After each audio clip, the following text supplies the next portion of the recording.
Sinabi ko nga, meron silang parang script kumbaga na kinokopya. Parang gusto nilang palabasin na si Inday Sara ay isang corrupt, abusado, taksil, na murderer, na warlord. Parang meron silang sinusundan na script sa paninira nila. Pero sabi ko nga, kaparte yan ng buhay ng isang politician. Nakita ko yan sa aking ama. Nandito ako para unang-una magpasalamat sa lahat ng miyembro ng Kingdom of Jesus Christ, sa lahat ng personahe ng SMNI at sa lahat ng mga taga-suporta ni Pastor Apollo Kibuloy. Magpapasalamat kami sa inyong suporta, sa aking opisina, sa opisina ng Vice Presidente at sa Department of Education at sa trabaho ko sa OVP at sa Department of Education. Nandito din ako para manawagan sa lahat na ipagdasal natin ang ating bansa. Magdasal tayo ng katotohanan, ng hustisya para sa lahat, na pantay-pantay ang pagtrato ng gobyerno sa lahat ng mga tao. Ma'am, yung hinaing po mga taong bayan po, ma'am, pagod na po daw sila, magdadalawang taon na, pero wala pa rin po daw pagbabago na nararamdaman nila. Opo, yan po ay karapat-dapat na iakyat nila sa ating Pangulo. Meron pong sa lahat naman ng mga complaints ay pwedeng mapag-usapan ng merong diplomasya.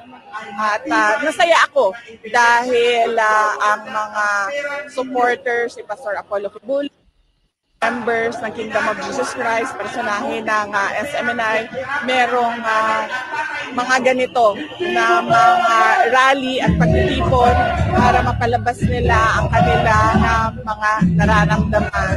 At ito ay pagpapakita na ating freedom of speech and religion. Your comment, they want you to become the President of the Philippines right now. Apo, ang alam mo kasi sinasabi ko lagi, no, ang buhay politika, ang buhay ng tao, hindi natin alam kung ano yung mangyayari bukas. Kaya ang lagi na lang natin pwedeng gawin ay magdasal sa Diyos, magdasal para sa bayan natin, magdasal para sa katotohanan, magdasal para sa hustisya, and syempre magdasal para mabigyan ng wisdom na magawa yung trabaho natin. Sa ngayon, ang tinututukan ko ay ang trabaho ko, mandato ko sa Office of the Vice President, at yun ay ang pagtatrabaho para sa ating bayan, ang pagserbisyo, pagpapaabot ng serbisyo ng gobyerno sa ating mga kababayan, at ang trabaho ko sa Department of Education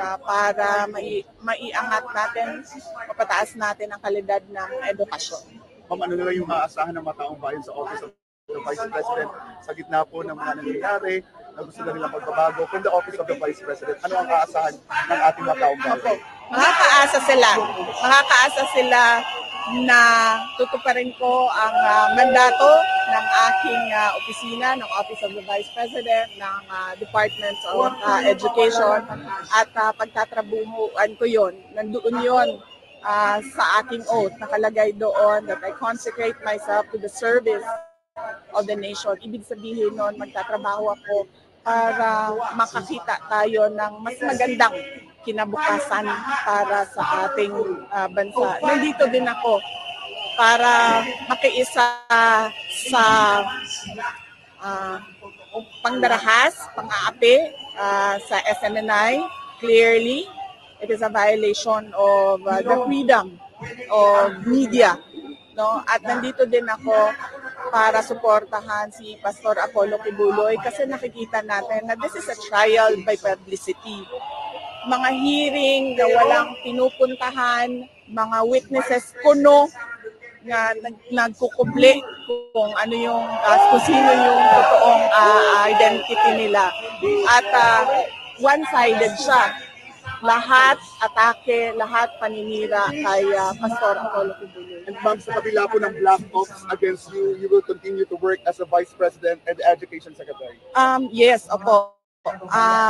Lumaki ako sa politika. Kaya alam ko na ang black propaganda ay kaparte ng journey ng isang politician. So sinabi ko nga, meron silang parang script kumbaga na kinokopya. Parang gusto nilang palabasin na si Inday Sara ay isang corrupt, abusado, taksil, na murderer, na warlord. Parang meron silang sinusundan na script sa paninira nila. Pero sabi ko nga, kaparte yan ng buhay ng isang politician. Nakita ko yan sa aking ama, nakita ko yan sa buong bansa, sa mga politiko natin. So hindi na siya nakakapagtataka na meron talagang paninira. Ma'am, lasa lang po.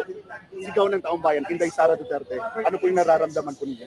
Andito ako ngayon sa Laban Kasama ang Bayan para magpasalamat sa mga tao sa kanilang suporta sa akin at ang kanilang suporta sa aming pamilya, ang pamilya Duterte. Napakalaki ng utang na loob namin sa taong bayan, hindi lang sa mga taong nandito, kundi sa lahat ng mga kababayan natin sa buong bansa dahil binigyan nila kami ng pagkakataon na makapagserbisyo sa ating bayan. Maraming salamat po, ma'am.